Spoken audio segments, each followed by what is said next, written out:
গাজীপুরে কালিয়াকৈরে আগামী জাতীয় সংসদ নির্বাচনকে কেন্দ্র করে এক মতবিনিময় সভা আয়োজন করে ঢালজোড়া ইউনিয়ন বিএনপি। বৃহস্পতিবার বিকেলে উপজেলার দেওয়াবাজার এলাকায় এই সভা অনুষ্ঠিত হয়, যেখানে স্থানীয় নেতাকর্মীদের বিপুল উপস্থিতি লক্ষ্য করা গেছে। সভায় উপস্থিত ছিলেন কেন্দ্রীয় ও জেলা পর্যায়ের একাধিক গুরুত্বপূর্ণ নেতা। তাদের বক্তব্যে আগামী নির্বাচনকে গণতন্ত্র পুনরুদ্ধারের লড়াই হিসেবে উল্লেখ করে দলীয় কর্মীদের ঐক্যবদ্ধ হয়ে কাজ করার আহ্বান জানানো হয়। বিস্তারিত থাকছে তুষার আহমেদের প্রতিবেদনে। গাজীপুরের কালিয়াকৈরের ঢালজোড়া ইউনিয়ন বিএনপি এবং এর অঙ্গ ও সহযোগী সংগঠনগুলো আগামী জাতীয় সংসদ নির্বাচনকে সামনে রেখে একটি মতবিনিময় সভার আয়োজন করেছিল। বৃহস্পতিবার বিকেলে দেওয়াবাজার এলাকায় এই সভা অনুষ্ঠিত হয়। এতে প্রধান অতিথি হিসেবে উপস্থিত ছিলেন কেন্দ্রীয় বিএনপির শ্রম বিষয়ক সহ সম্পাদক ও বাংলাদেশ সড়ক পরিবহন শ্রমিক ফেডারেশনের কেন্দ্রীয় কমিটির সাধারণ সম্পাদক মোহাম্মদ হুমায়ুন কবির খান।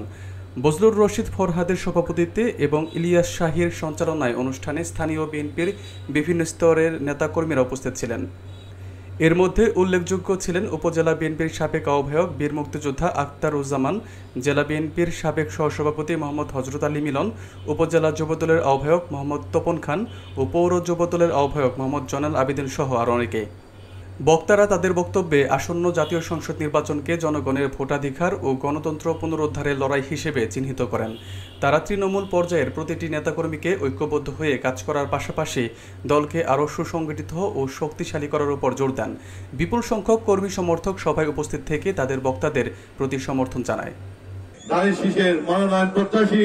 আমার নেতা জনতা জনাব হুমায়ুন কবির খান দীর্ঘদিন সংগ্রামে অংশগ্রহণ করে আন্দোলনকে সফল করেছেন ত্যাগী নেতা তাদেরকে, এবং এই বাঙ্গুরি থেকে মধ্যপাড়া সারা বাংলাদেশে নেতৃত্ব দিয়ে থাকে।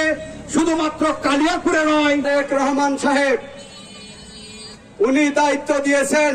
আমার পিছনে আপনারা জানেন, আমরা হুমায়ুন কবির খানকে বোয়ালিবাসীর পক্ষ থেকে যারা বিএনপির রাজনীতি প্রতিষ্ঠা করতে গিয়ে, যারা বিএনপির রাজনীতি করতে গিয়ে মাঠ পর্যায়ে যারা ত্যাগ স্বীকার করেছে, এ রাজনীতি করতে গিয়ে যারা শ্রম দিয়েছে, যারা মামলা খেয়েছে, জেল কেটেছে, সেই সমস্ত নেতা কর্মীর মূল্যায়ন হল।